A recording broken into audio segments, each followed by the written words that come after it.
afternoon to all of you and welcome to the regular press briefing. Let me officially welcome my colleagues from the Ministry of Agriculture who will be speaking to you also here at the press briefing. Around 20 minutes wasted because the press conference normally starts at 12. So we'll go straight into business. I know there's been a lot of debates and counter-debate about the recent visa, US visa reciprocity. I know there are different interpretations that people got. So on our part, we'll make it our responsibility to keep talking about it in ways that you will understand exactly what it is. Because I guess everyone who was doing some kind of celebration thinks so, but they are doing so based on the way they interpret it. And part of what we want to talk about it today is the fact that the update in creating the opportunity for people to be able to get the visa for up to 36 months, which is up to 3 years, applies only to how long the visa is valid for. It does not mean that because you have a 3-year visa issued you can use it, enter the US, and stay there for 3 years. That's not what the meaning is.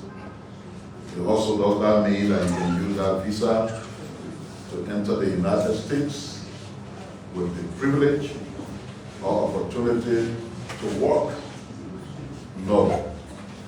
It simply means when you are issued that visa remains valid for 3 years, and because normally it's multiple entry, you can use it over and over to enter the United States of America until it expires. How long a person stays in America, the length of time you stay in America, is determined by U.S. Custom and Border Protection when you enter the country. So when you arrive at JFK or in Newark or any other state in America, the Custom and Border Protection officer that will engage you is the one who will determine that even though you got a 3-year visa that you entered the country with, on this visit, you are allowed to stay here for 10 days, for 5 days, for 60 days, for 6 months. It is at that point the decision will be made, even though you are carrying a visa that is valid for 3 years. It is important for our people to understand these things because there's so much being said all around.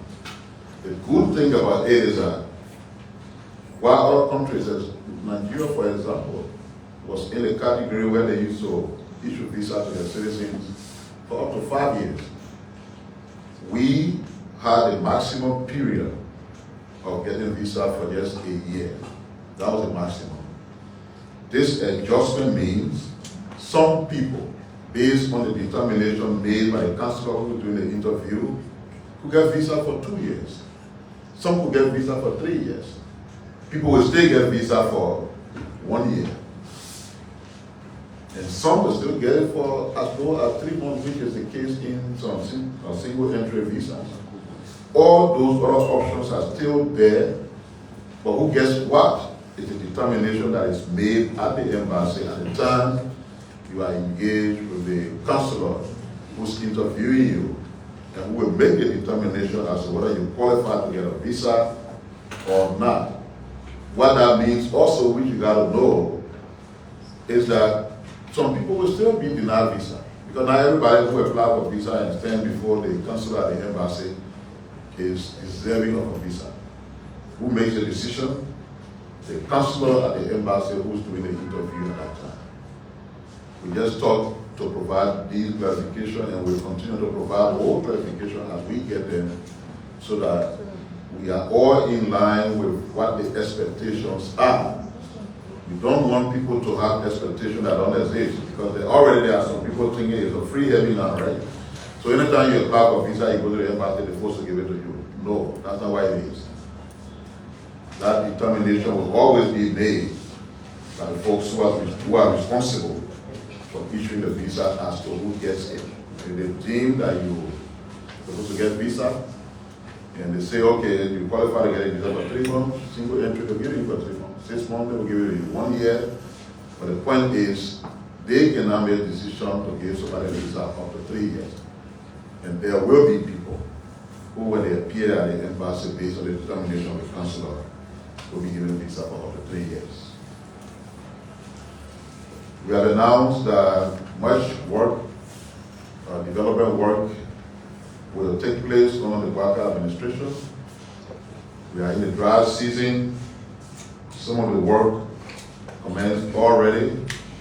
If you pass me around the boulevard, you know that work is ongoing with the overpass bridge. If you pass to certain strategic part of town, like if you're driving here against the junction, right down to Busekora, you see that they are lifting the quota and reconstructing it. We're fastening the work that is going on the rubber field highway. All of the other construction work taking place across the country will continue. But we've announced here earlier that one of the things we intend to do is to pave the road that leads from Johnson Street straight to Old Waterside as a 4-lane road, and also to hit the road to October4.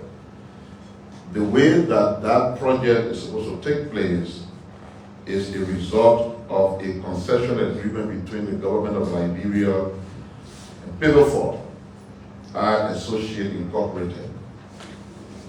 And that concession agreement will give us money that will do up to 255 kilometers of selected primary roads. And that road that comes from Monrovia Strait to Old Waterside is a part of it.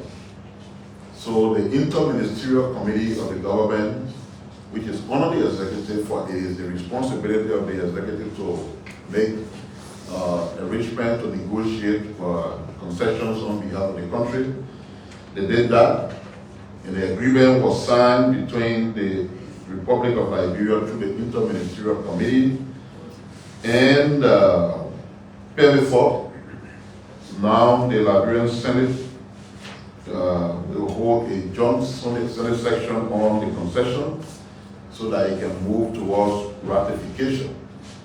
And when the ratification is done, then the rest of the processes that will lead to finding the contractor to do the work and the disbursement of the funding will take place. So the Senate Joint Committee, comprising of Public Works, Concession and Investment, Transport, Ways, Means and Financing, Budget, Public Accounts, Audit, and Judiciary, will hold a public hearing on the road concession agreement between the government and October4 Associate to upgrade the 255 kilometers of roads that will stretch all the way from St. Paul Bridge to Clay, to Old Waterside, to October4, to Rabba Sports, and to cover Wanjima to Kolahon, and subsequently to Menikoma Road Corridor. The hearing will take place today, if they have not started, beginning at 3 in the chambers of the Liberian Senate, and officials of the executive, Senate officials of the executive are expected to appear for that hearing.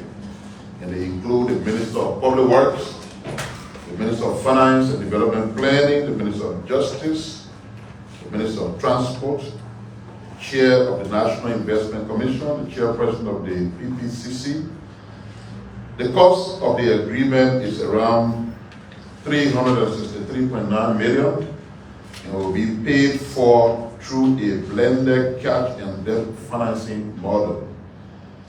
According to the agreement, the government of Liberia will contribute $145.6 million, which represents 40% of the cost of the project, while October4 will raise debt of $218.3 million, which will account for 60%.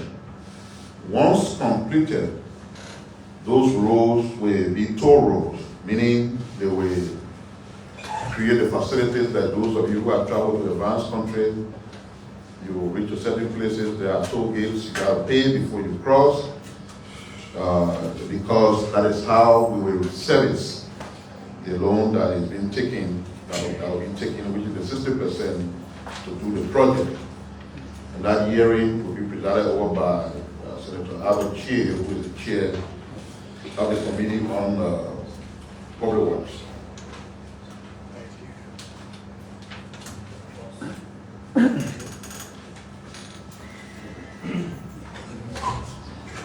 The Ministry of Health, through their Communication and Health Promotion Unit and the expanded program on immunization, along with our development partners, are engaged in a media event to boost public awareness before the National Papillomavirus HPV vaccination overall. Generally, social media influencers, health communication experts, stakeholders to align messaging with all participants. The program is expected to vaccinate over 500,000 young women between the ages of 9 to 18 to protect them from potential sexual infection. The campaign emphasizes intensified awareness, social-based vaccination at health facilities and community outreach centers, partnership with local influencers to mobilize people into vaccination. This will also help our young people to protect them from cervical cancer, which is on the rise. Young girls between the ages of 9 to 18, as I mentioned, are prone to being victims of cervical cancer. These actions are meant to ensure that they are protected, since most of them remain vulnerable to cervical cancer and other sexually transmitted diseases. Like I said, it will benefit approximately 560,000 girls nationwide, and will also protect adolescent girls and protect the future of their health. The Ministry of Health plans to continue the outreach and nationwide engagement as time goes by. The Ministry of Education is driving national transformation through the ARREST agenda for inclusive development, using education as a key bridge to Liberia's future. And so on the international front, the Education Minister, Dr. Jasso Malijara, who has been speaking at UNESCO General Conference, has emphasized the need for fundamental foundational learning in Liberia that includes STEM education and TVET. The ministry also initiated a strategic bilateral partnership with Uzbekistan focused on scholarships, exchange programs, STEM and youth entrepreneurship training, and global opportunities for Liberian youth. The minister advocated for Liberia to be inscribed as a UNESCO World Heritage Site. On the domestic front, the ministry launched a 32-week pilot in Montserrat County to integrate Liberian arts and heritage that include music, drama, and fine arts into public schools. The program uses 32 trained facilitators across 4 schools to foster national pride, creativity, and cultural identity. Meanwhile, the ministry has announced that the examinations and interview for applicants of local scholarship is now scheduled for November 15, 2025, in preparation of the upcoming scholarship vetting exercise. Only applicants reaching a score of 30 points and above from the exams will be allowed to sit the actual interview. The examination teams are being assigned across all counties to support over 2,300 candidates who apply for scholarship nationwide. They are grouped according to region. So Bon, Nima, Lofa, and Margibi County, Grand Gilead, Rivergy, Sino, and Grand Cru, along with Maryland counties, Bombing, Bakobo, and Kipon, Grand Bassa, and Riverside, and Montserrat, the central office. The designated testing centers for Bon, Nima, Lofa, and Margibi, they will use the Ministry of Education model schools in those counties. In Grand Gilead, Rivergy, Sino, Grand Cru, and Maryland, they will use the Zwedru Multilateral High School. In Bombay, Bakobo, and Kipon, they will use the CHUA High School. Basso and Riverside will use Basso High School. And in Montserrat, in the central office area, they will use the Vocal Mission. The government is concerned and keen about national security, so they will continue to act to empower our security sector. It is in this vein that new vehicles have been procured for the Liberia National Police, 8 new ones for that matter. It is the understanding and thinking of the government that the provision of those vehicles will improve patrol and ensure overall efficiency and effectiveness of the Liberia National Police. The process of hiring or bringing in additional buses for the National Transit Authority is in full swing. It is important to remind you that when the Waka administration came to power, MTA had just 2 functional buses. Even though prior to the Unity Party leaving power in 2018, the institution was functional and had a good number of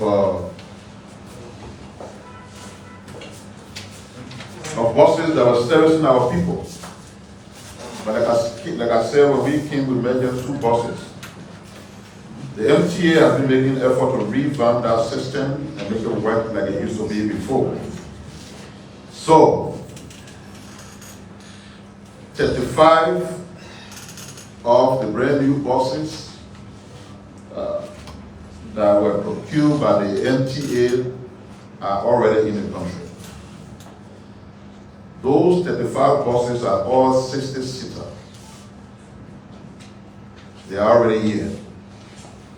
The remaining 20 are on their way. And those 20 will be 18-seater because they are meant to apply the routes into strategic communities. The big ones that are 20-seater will apply the streets, including all of the counties, all of Monrovia up to the county. They also procured 5 cargo trucks. The MTA realized that they don't want to just be conveying human beings. People have goods that must leave. The agriculture minister is here. Farmers are producing their goods. They need to bring them to market. So that's a market the MTA also want to take advantage of.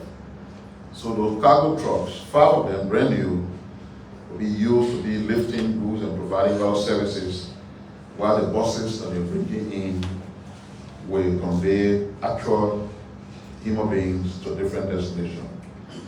As a government, we are pleased with the management of the MTA that has been able to do something as transformational as that in less than 2 years for an entity that they built and inherited with just 2 buses.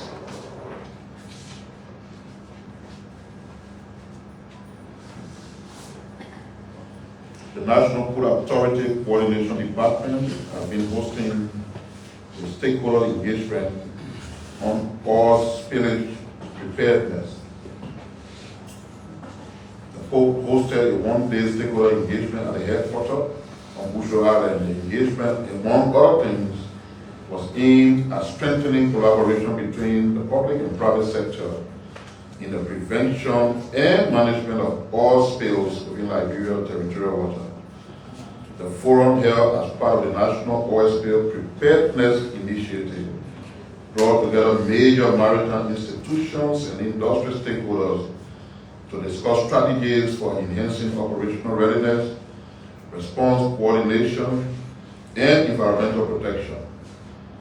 The participants formed a technical working group to deliberate on key issues and propose actionable measures toward developing a unified national framework for oil spill prevention and response.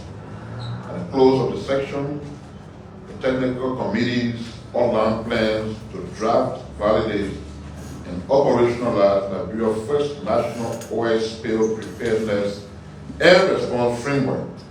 The stakeholders also reaffirmed their collective commitment to support the process through technical collaboration, information sharing, and capacity building. The engagement attracted wide international or institutional participation, including the Liberian National Coast Guard, APN Terminals, Nuetah, Connex, LPRC, Golden Veronium, B Mountain, Western Cluster, Equatorial Oil Palm, the Society for the Conservation of Nature, and the National Fisheries and Aquaculture Authority.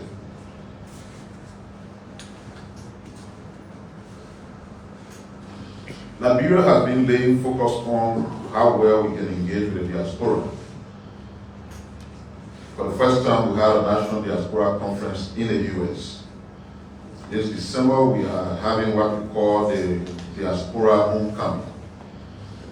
As a way of making these diaspora approaches a government-wide initiative, President Pro Tem of the Liberian Senate, Nyobi Kanga Lawrence, has set up what she refers to as a Liberian Diaspora, as a Senate Diaspora Caucus, in order to create an effective working relationship between both the Senate and Liberians living abroad.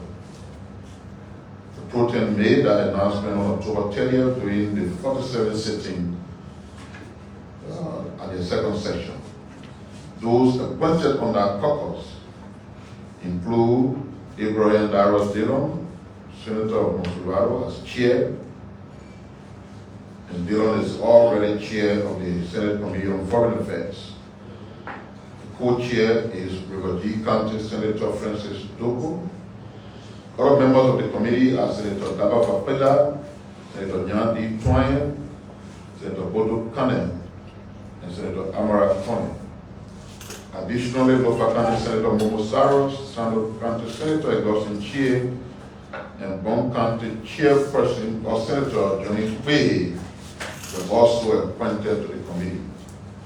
Pro Tem Lawrence encouraged the caucus to be very proactive and effective in the coming weeks with a reflection on the essence for which they have been established. For action to set up a diaspora caucus is in fulfillment of a recent promise made at the Liberian Diaspora Conference held in Washington, D.C., where Madam Nyobi Kanga was a participant, or Pro Tem Nyobi Kanga Lawrence was a participant. That's where we'll stop for today. We'll allow my esteemed and distinguished colleague and his team that are already here to take the stage and make the presentation for which he's here. You ready? Come. Comrade Dr. Nuetah, Alexander Nuetah, is the country's Minister of Agriculture.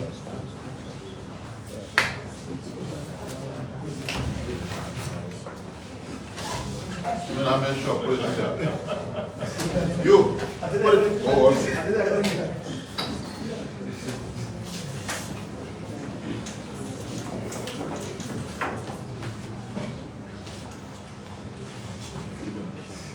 Each time the guy puts his thing out there, I was standing.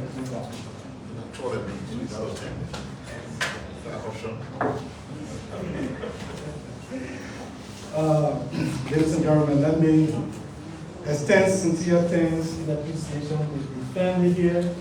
I know the MICAT have created this platform for us to be able to talk about the government and bring forward what we do in the sectors we lead.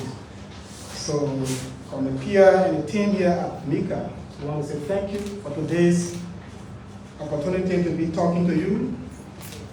We also want to acknowledge the contribution of our partners out there.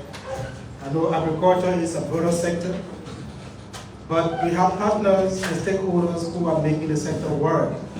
We want to say hats out there to our farmers who are there producing for this nation to feed itself and generate income for respective households and the country in general. We want to specifically recognize the efforts of the private sector in driving the economy and our development partners in providing the support that is needed to drive this economy through agriculture. Let me highlight the efforts of the World Bank. I know you read the World Bank report released on the 28th of October. Agriculture was recognized as one of the driving sectors of our economy. While our economy grew by 4%, the sector grew by 3.4%, mainly driven by the rubber sector and rice production in the country. And I take specific interest in rice production because increasing production of rice means we are reducing the importation of rice, which is one of the drags on our economy. We all know that Liberia spends a lot of money to import rice, which is our staple. So when the World Bank announced that we were growing more rice, it brought me joy because the question has been, well, we are growing more rice, we don't see it on the market. But let me tell you, if you don't see Liberia produce rice on the market, it means it's eating in the homes where production is taking place. I know as a guy from the rural community, my family would ask me to buy rice from Nuetah and send to them. I remember my aunt and I had this idea, and I said, I won't buy rice for you anymore. Because when we were growing up, we saw that we go back for vacation and bring rice to the rural communities. But today we realize that most of our people in rural communities were buying rice from Monrovia and urban areas, taking it to the villages, when the opposite should be happening. So when we took over this position, we tried to make it our business to support production of our staple food and empower our rural communities to be self-sufficient. This is the reason why you heard that production of rice has risen. So we want to thank our farmers for making it happen. We want to appreciate the World Bank specifically through its projects that have made this a reality. Today we've come here to speak about the National Agriculture Fair. Why should we have a national fair?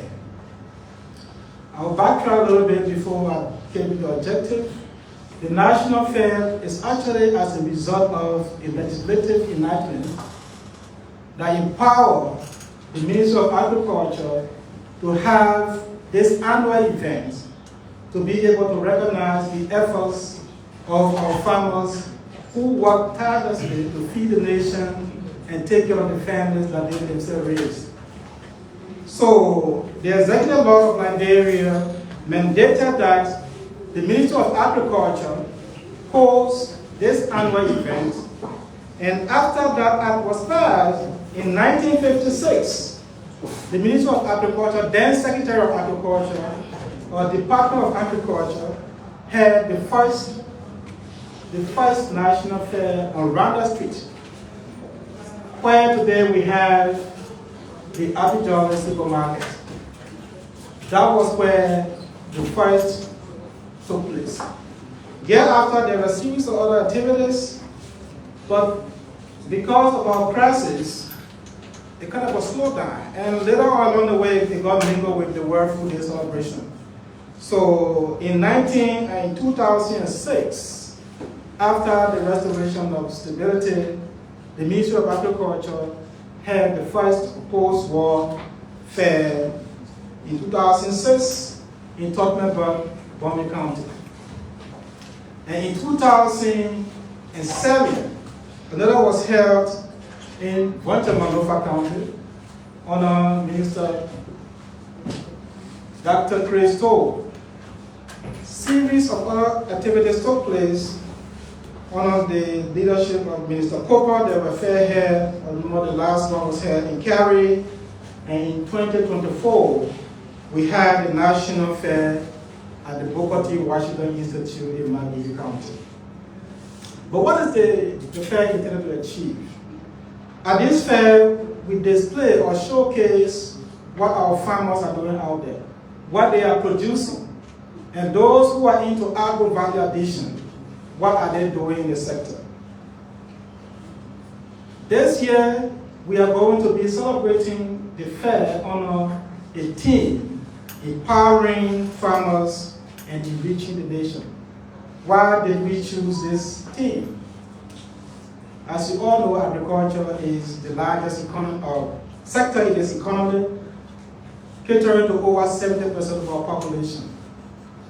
Most of those who live in rural communities depend on agriculture or agricultural-related activities to sustain themselves, to send their children to school, to put bread and butter on their tables. So if we empower the farmers by giving them what they need to carry on production, to carry on value addition, of course, we empower them. So this year is intended, the theme for this year event is intended to create that awareness among us as policymakers and government agencies that are responsible for providing the necessary support to agriculture to redouble their efforts. Because if we support our farmers, we are not just supporting individuals, we are building a nation. Because if these farmers generate revenue or income, they are going to support other aspects of the economy that will help this nation to move forward in the way we all want to see it. And this goal or theme is actually aligned with our National Development Plan, or the Arrest Agenda for Inclusive Development. The intent is to create work, and the surest means of creating work in this country is through the agriculture sector, because the bulk of our population is. If you heard the World Bank report that I just spoke about, they spoke specifically about rubber, the rubber sector. Rubber is the largest generator of foreign revenue in the economy, in the agriculture sector. Their exports bring in a lot of foreign exchange. So if we work hard and empower our farmers to produce more, we will attract private sector actors who will come and begin to add value that will expand our exports and increase our revenue, our foreign exchange generating income. We also use this event to be able to promote innovation in our agriculture sector. At the last fair in Magidi County, there were people who brought in innovation to display, and I was shocked at what I saw. And in fact, last year, the president was very happy when he saw that most of the packages he sent out, the basket he sent out, everything that was in there was produced by Liberians and in Liberia. So if we empower our farmers, they are able to do more. So this year, we are going to be meeting in Ganta City, Nima County, from 9 to 13 December. 9 to 13 December, we will have 2 venues. We will have an indoor program, and we will have an outdoor activity where farmers will be able to display their commodities or produce for their farms.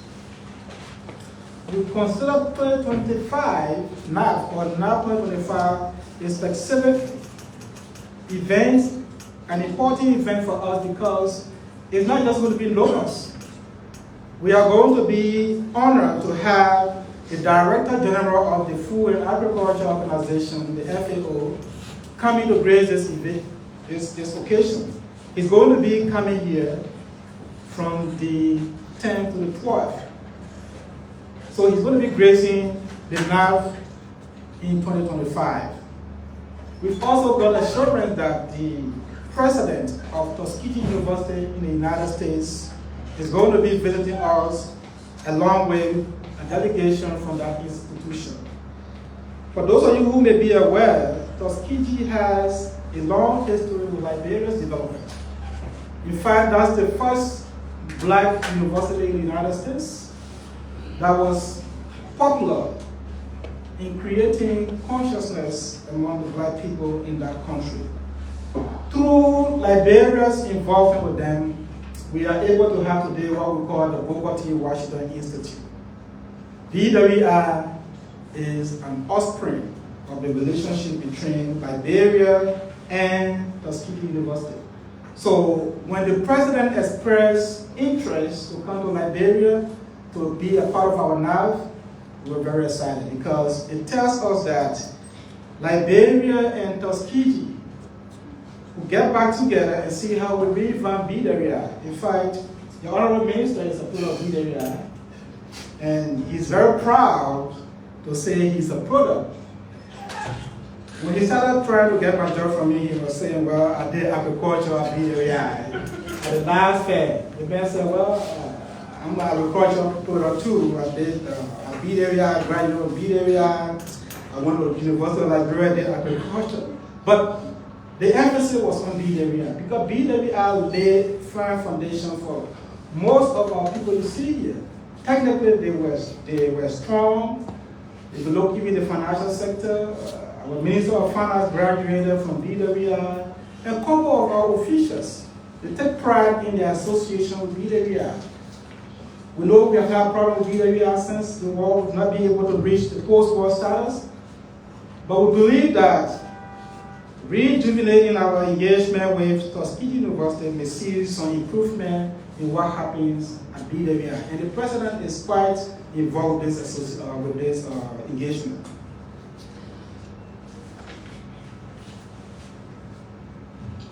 Ganta.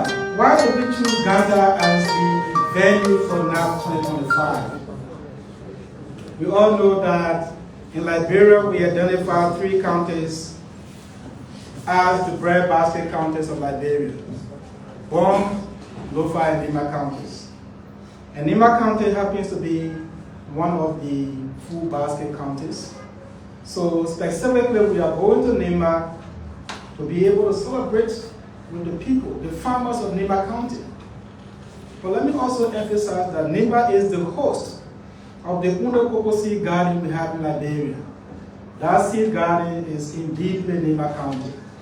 It is our expectation that during the National Fair, His Excellency will be able to go and see what we have there. Before, we could have cocoa planted for 7 years before it starts to bear fruit. But today, we have varieties that can produce just between 2.5 to 3 years. It is because of what we have in Nima County at Deeply. So we will be happy to have all of you here in Nima County to celebrate with Nima County and support our farmers there. We want to also use this opportunity to provide you some update of what we have done in the sector over the past year and 8 months. We provided this update to you last year. When we took over, we felt that Liberia had to have a direction for developing the sector. So our first effort was to develop what we call the Liberian Feed Yourself agenda. And that agenda set clear targets for what we want to achieve over the next 5 years. And among our targets was to support domestic rice production to feed ourselves. So we set a target to do 50,000 hectares of lowland for rice production over 5 years. We are pleased to announce that between 2024 and 2025, we have invested in developing about 10,000 hectares out of the target that we set for 5 years. By the end of 2025, we will have developed 10,220 hectares of lowland for rice production. That's what we have done. We've also been able to invest in the production of cassava.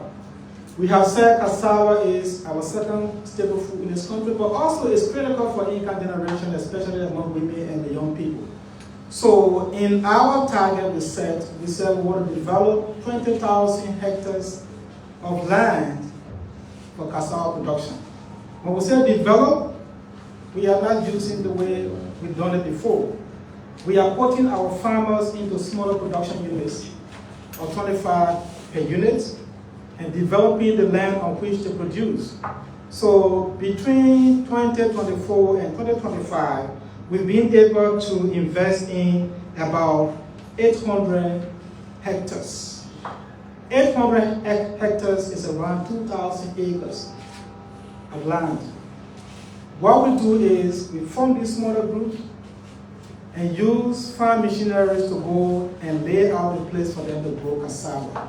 We are growing cassava on mechanized scale. Last year we did 320 of those, and this year we are doing 480. If you combine them, we have 800 hectares or 2,000 acres.